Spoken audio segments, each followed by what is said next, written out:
that created much trouble at the Fine Gael Parliamentary Party meeting this week. The issue at hand was alcohol and health. And it's all about a new Public Health Act, which would mean you wouldn't see this anymore. Instead, alcohol would be kept from public view and behind barriers in shops like this. The proposal has angered shopkeepers across the country. The alcohol is just around the corner here. Shopkeepers like Anne Martyn here in Mountrath.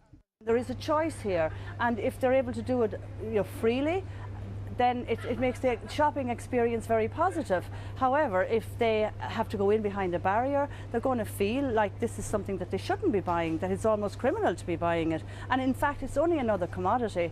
And I mean, it's been sold responsibly by us and by retailers. And it seems that's a view that some consumers share. You just think that it's something you're doing wrong, so they have to hide it, in that sense.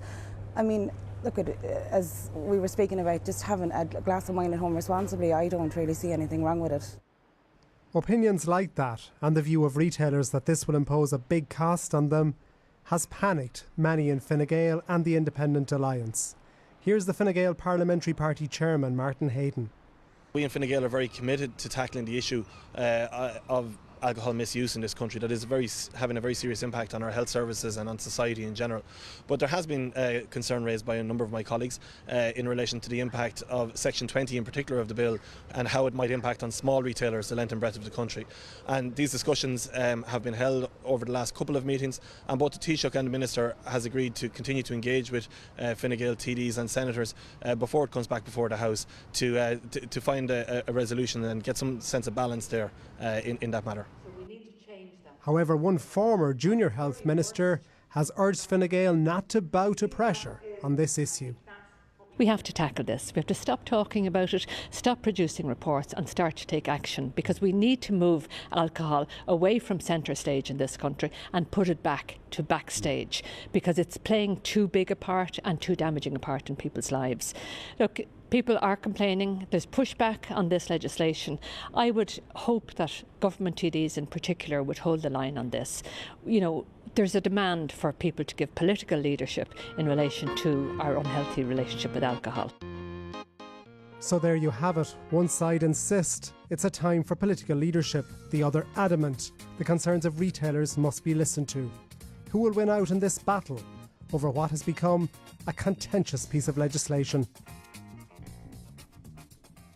Catherine Murphy, we saw your party colleague Roisin there talking about the need for this, but given the kind of pressure, given the kind of lobbying that is part of the history of this piece of legislation, what do you think is going to happen? I don't know what's going to happen, but I think what should happen. What's your instinct now? Well, there'll be some backing down on it.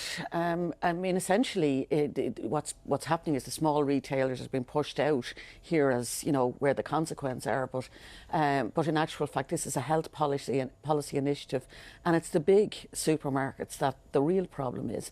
If you want to go in to buy half a dozen eggs, you'll go to the very back of the shop. You'll go. Things are placed in supermarkets for a purpose, and if you need something and it's on your shopping list, it'll be. It's not placed at the front of the shop. Do you really think that putting a curtain over the drink that everybody from the age of 6 up to 60 knows is there is going to change anyone's habits? I think it's not about a curtain, to be honest with you. That's a very physical kind of manifestation of it. But it is about not putting it in the shop window. It is about not putting slabs out there as front as lost leader, if you like. And I'm hearing people, and I've listened to medical professionals, and I don't want to live in a nanny state, and I'm capable of going to the pub and having a social drink myself.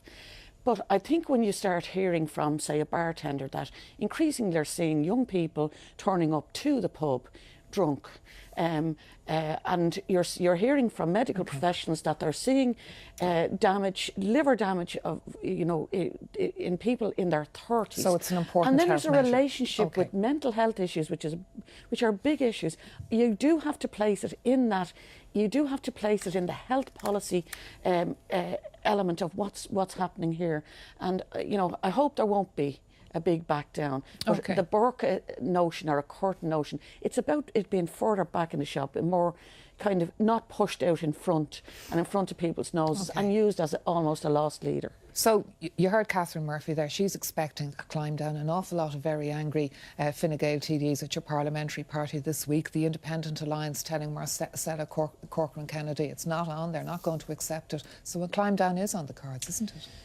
I don't know. I don't think so. I mean, at the end of the day, this is a piece of legislation that's there's an awful lot of good in this, apart from this one section. This is only one section of a bill, and I mean, I come from an environment. My brother's a publican. As Catherine said, he sees young people coming in that are practically drunk before they arrive in the pub. So are you going to hold the line on the booze burqa this legislation or not? Like Marcella Corcoran Kennedy has taken on this piece of legislation from the previous government, so an awful lot of the early work was done. And in fairness to her, she has carried this bill into the Senate. There's over 50 amendments, as far as I know, in the Senate. She gave a commitment. And the Independent Alliance won't wear it. Yeah. They were adamant about it. Yeah, she gave a commitment at the parliamentary party meeting last week. No, I wasn't there, but she gave a commitment at it that this element of the bill, this specific element, would be looked at again in advance of next week's meeting. And there was a lot of discussion in relation to it. Most people have no issue with the construct of the bill. They believe that that selling a bottle of beer for less than the price of a bottle of water, there's something seriously, fundamentally wrong with that. And that's why, for instance, the big thrust of this bill has been lost, which is minimum unit pricing. But there's no doubt about it. There is concern in the Centre and Mount Rat. They're in my own constituency as well. What we don't want to have happen is, as Catherine says, is that the large multiples here, the ones where you can push trolley loads of slabs out the front door of the large multiples, that they're in a sense getting off the hook, because the investment that they will have to make is negligible compared to the investment that the small retailer will have to make. So that's the concern, and it's a balance between the two of them. John DeHart, where does Fianna Fáil stand on this? Yeah, we support the bill. I was out including the booze burqa? With amendments. What amendments? Well, it would, I suppose, dilute it, if you pardon the pun, somewhat. It would create visible barrier, which is required. But drink isn't like tobacco. People didn't ever browse tobacco, and I think some consumers are entitled to the experience. Responsible consumers, and there's hundreds of thousands of responsible drinkers in Ireland who enjoy that experience. Like, I've seen screens, I've seen shutters, I've seen curtains you pull across and shutters you pull down and close. Would have been 7 foot what would tall. Your alternative be? A see-through one? I mean, I don't get it. Okay. If I can give you a context, I was out in my constituency on Friday and in Fettercairn with a family resource centre group who deal a lot with the consequences of alcohol and addiction. If they had their choice, because they are very much at the cliff face in relation to dealing with the challenges posed by abuse of alcohol from children as young as 11 years of age, they would have the complete, utter screening off. In fact, they'd probably ban alcohol. But what would your proposal be if you were saying you'd go halfway? So what halfway would Well, there's halfway a number of be? things in obviously the minimum unit pricing, but you probably don't want to talk about that. We support that.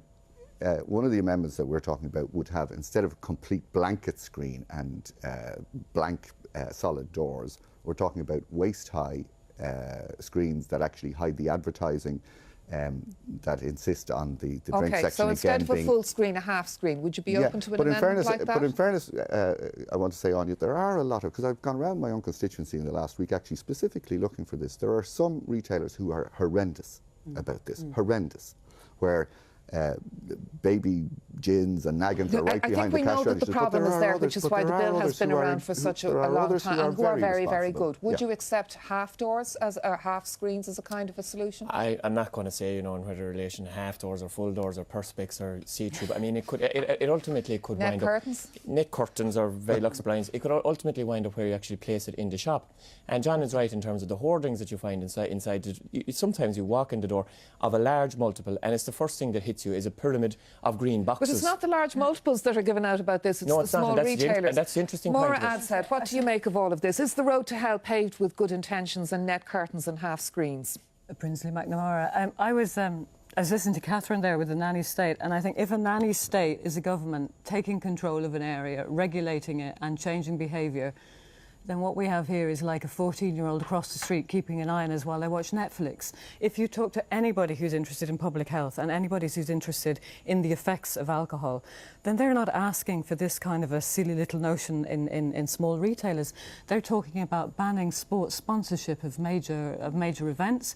They're talking about decreasing the volume, the content, the space of advertising, and they're asking for you to take off the outdoor advertising, the huge big billboards that you see all around the towns and country.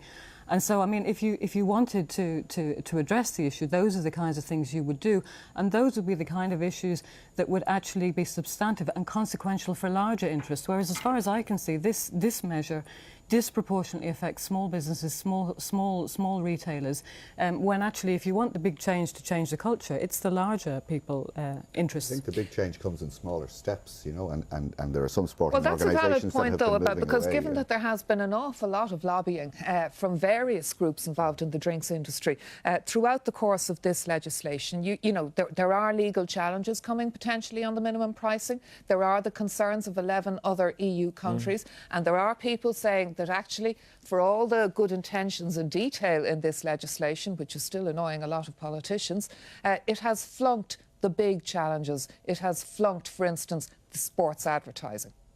I don't agree, because, I mean, at the end of the day, the sports advertising element of it, you take an international sports tournament that's been broadcast into Ireland either by yourselves or by a broadcaster from outside of Ireland. We would have the ridiculous situation of where we would have an event that's been filmed in France, broadcast into Ireland, and it would be illegal.